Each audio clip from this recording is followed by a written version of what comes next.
नमस्कार. बंगालच्या उपसागरातून गुरुवारी दाखल झालेला मान्सून आता पावसाचा जोर पकडत आहे. हवामान खात्याने दिलेल्या अंदाजानुसार पुढचे काही दिवस मध्य प्रदेश, तामिळनाडू, केरळ आणि आंध्र प्रदेशात जोरदार वाऱ्यांसह मुसळधार पाऊस.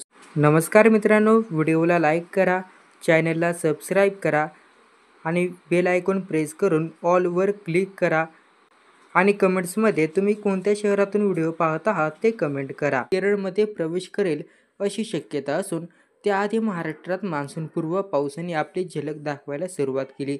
विशेषतः मुंबई, कोकण आणि महाराष्ट्राच्या विविध भागात 31 मेपर्यंत विजांचा कडकडाटासह जोरदार पावसाची शक्यता आहे.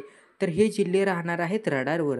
सातारा, सांगली, कोल्हापूर, सोलापूर, धाराशिव, लातूर, बीड, परभणी, नांदेड, यवतमाळ, चंद्रपूर, गडचिरोली, सिंधुदुर्ग आणि रत्नागिरी या 14 जिल्ह्यात पावसाचा प्रभाव अधिक जाणवण्याची दाट शक्यता हवामान खात्याने दिली. एक चक्रीय वाऱ्याचं केंद्र मुंबईसमोर अरबी समुद्रात तयार तर तेलंगणाजवळ तयार झाले. या दोन प्रणालींच्या संयोगातून राज्यात वळवाचा पाऊस आणि विजांच्या खेळे आपल्याला पाहायला मिळत आहेत, असं हवामान तज्ज्ञांनी सांगण्यात आलेलं आहे. पावसाळ्याच्या या पहिल्या टप्प्यात गरज आहे ती सजग राहण्याची. छत्र्या, रेनकोट आणि वाहतुकीच्या अडचणींची पूर्वतयारी ठेवा, कारण मान्सून फक्त हवामानात नाही तर आपल्या दैनंदिन जीवनातही बदल घेऊन येतो. धन्यवाद.